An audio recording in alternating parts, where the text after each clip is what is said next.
Welcome to another edition of All Things Rome. I'm Doug Walker, and today we are on the road. We are up at the Community Kitchen in North Rome, and I'm with Drew Taylor, the Director of Operations for the Community Kitchen, and we're here to talk about two things, both the Community Kitchen and the big Empty Bowls event, which is coming up on Monday night, November 15th, which will be benefiting the Community Kitchen this year. Drew, great to have you. Thank you. Glad to be here. Let's talk a little bit about Empty Bowls right off the start, because this is the first time I think that you all have been the sole beneficiary of the Empty Bowls event? Yes, sir. Yes, sir. Do you know how that came to be this year, kind of? Lisa Smith. That is exactly how that came to be.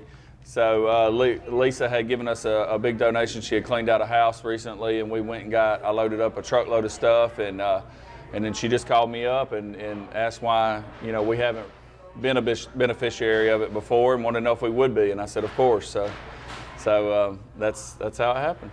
Well, the Empty Bowls event, of course, is an event which involves a lot of local potters who make the bowls, and then they sell soup in the bowls each year.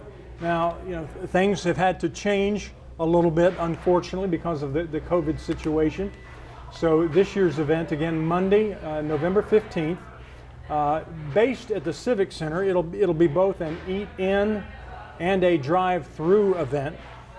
Tickets will be $25, and they can be purchased up at the Last Stop gift shop up on Jackson Hill, the tourism gift shop up there. I'm not sure that they're available quite yet, but they certainly will be well in advance. And there will be a limited number of tickets, as I understand it.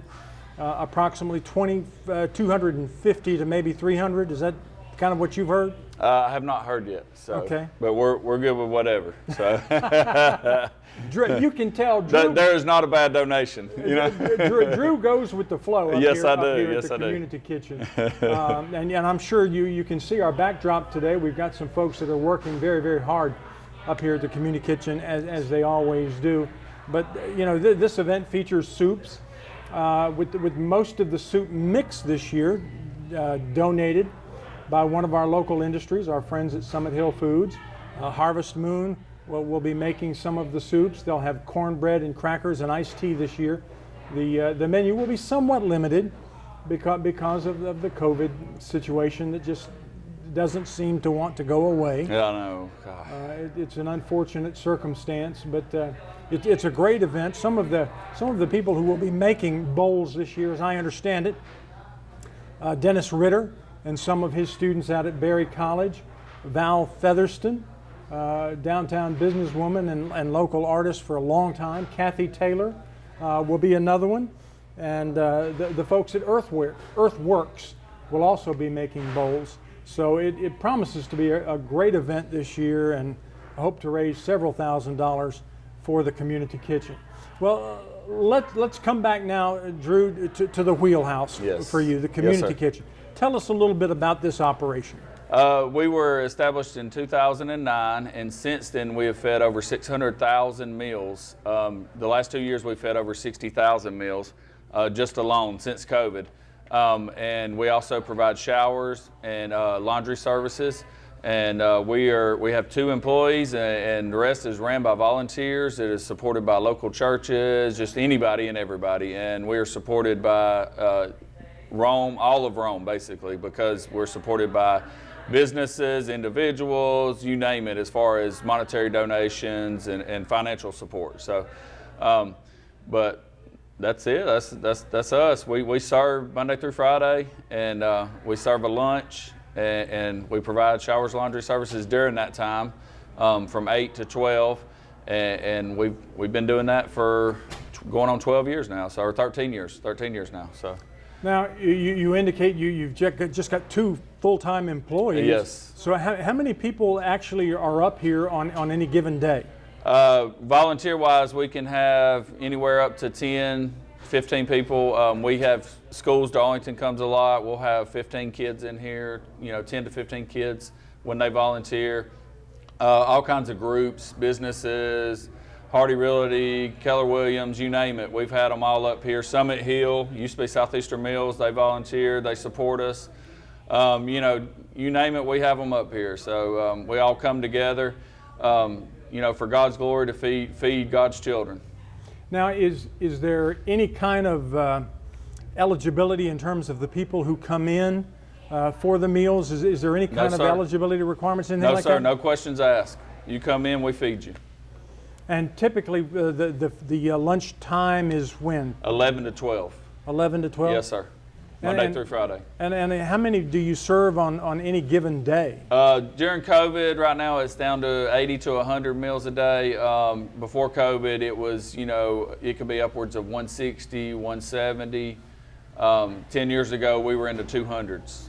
So, but since COVID, a lot of other places opened up, started feeding, more financial assistance was available for people. So our numbers are down a little bit, but we still are on track to serve over 30,000 meals this year.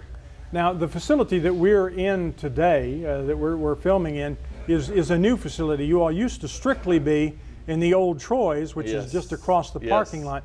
You all still function out of that building too, don't you? That's our shower and laundry ministry. So we have 2 showers, 5 washers and dryers, and Monday through Friday from 8 to 12, we provide laundry services and allow people to take showers. Well, that's a tremendous ministry to folks. Now, how do you get donations in terms of food? I know you have a big marquee out front that tells people who are driving by on North Broad Street what the needs of the week are, but are there any particular groups or whatnot that are really involved in getting the food to you up here? There are so many I couldn't name off exactly, because I'm in fear of leaving someone out over the years, but we have lots of can drives that businesses do, individuals may do. We've had a lot of seniors in high school do it as a senior project. You name it, we've had it done for us as far as can drives and everything else, which provides us with a good chunk of our food. Then we also get donations from a lot of local restaurants, businesses, grocery stores, and also the county school system gives us all their leftover food. So that's got to be a tremendous benefit. That's a game changer, definitely. So. Yeah, that's got to be a huge plus for you. Sir. Now, what's the favorite meal for folks up here? What do they like the most? I believe during the wintertime is chili, and I think it's spaghetti or pasta, and chicken and rice is always a hit too. You can't go wrong with chicken and rice. So those are, I know that's more than one, but that's the staples. That's the staples. We usually have at least one of those every week. Now, in terms of food preparation, yes, sir. Do you have many chief chefs that come up here and help you? Doesn't hurt to name drop a few folks. No, it doesn't. We've had a lot of people over the years come up, and Pierre Barber actually taught me how to cook years ago. So I owe all my cooking skills to Piero. So because it's a lot different when you're cooking for 2, 3, 4 people, and then you start cooking for 150. So Piero taught me how to do that. So I'm gonna name drop Piero right now and tell him thank you very much for showing me how to cook. So. Well, now folks can perhaps see in the background behind us the tables and the bags.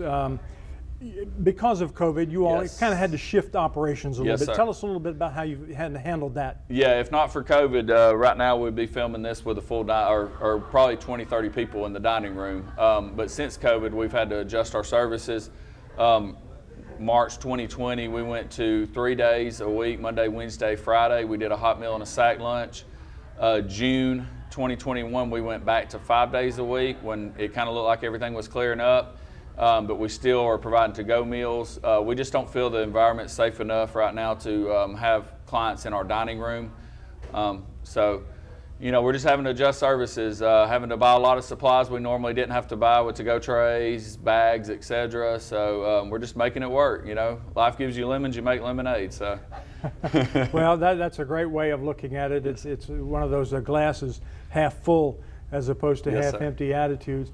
Now, a lot of the folks who come in, the clients who come in and take advantage of the meals, today I guess some of them take it home, or some of them, you all have a pavilion on the grounds out here as well? Yes, sir. A lot of people will eat at the picnic table if they don't have a home to carry it to or a vehicle to get them back and forth. They'll eat out at the picnic table area right outside of this kitchen. And then a lot of other people will drive up here, get their meal, and they'll take it home with them. So It seems to be, people love the to-go service. So. What is a typical meal? Is it a meat and 3 veggies? How does that work? Yeah, meat, 3 veggies. Today we're doing a salad. We've got pork loin, we've got brisket, beef brisket, chicken fingers. Seasons Catering Company gave us a ton of food from an event they had this past weekend. I want to also name drop them. So, but they gave us a ton of food, and so we've got a variety today. And we've got sweet potatoes and salad to go with it, and bread and dessert. And if people or their churches want to become involved in the ministry up here, which is there a preferred way for them to do it? Is it a canned food drive or something like that? You bringing actual material, or is money more appropriate? All the above. All the above. Depends on the need at the moment, because it varies. Different times you may not be getting as much food items in at some points in some seasons, and then others you may need more money where you hadn't got as much money in as you normally do. So to keep this place going. So, but they can contact me at 706-766-8141 or RomeCommunityKitchen2009@gmail.com. They can shoot us an email and I'll respond, and we'll figure all the details out. And in terms of volunteers, are you in generally pretty good shape with that, or do you have times where you actually need some folks in here? Yeah, we can always use help. So contact me. We'll set it all up, if you're interested. Okay, and does I guess in terms of operating this facility, what does it take on an annual basis? I mean, I don't know that I need to know your hard budget per se. We don't want to give away anything or Yeah, a lot more than what people would think. I'll just say that. So it blew me away when I first started doing this. I'll just say that, and we figured out the exact amount that it costs to run this per year. Because we're a nonprofit, so we're not charging anything for any of our services. So everything, we strictly rely on donations, and we get no federal or state grants. All our money comes from businesses, individuals, churches, etc. So, well, that's an important note. Everything comes from the community to support you. Nothing. Yes, and that was the goal from day one. Is Rome is a big enough community that should be able to support us. Without us having to go outside of Rome. Well, the Empty Bowls event will probably be a big event for you, and again, that's coming up on Monday, November the 15th. That'll be up at the Civic Center, and it'll start about 4:30 in the afternoon. Folks will be able to go in and eat in, and those will be soups, cornbread, crackers, iced tea. And as I understand it, Jenny Kibler told me today that there would be no salads this year, just for a simple logistics type of a situation and COVID situation. $25 tickets. Those will be available at the Last Stop Gift Shop, which is the tourism gift shop up on Jackson Hill. And if I remember correctly, this event typically raises somewhere in the $8,000 to $10,000 range. That would be huge. That would help us a lot.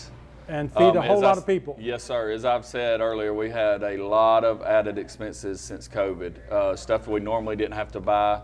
We're not able to serve on trays, operate our dishwasher, and so we're having to buy a lot of stuff, supplies that we normally didn't have to buy. So that'll help us to be able to keep this going. And I suspect just simply cleaning supplies is also big as well. Yes, we had to spend a lot of money on that. So when they're available in the local stores and whatnot. So donations of cleaning supplies would also probably be something. Yes, sir. That would be a great help. Yeah, hugely helpful. Well, Drew, thank you so much for being with us today. We appreciate it.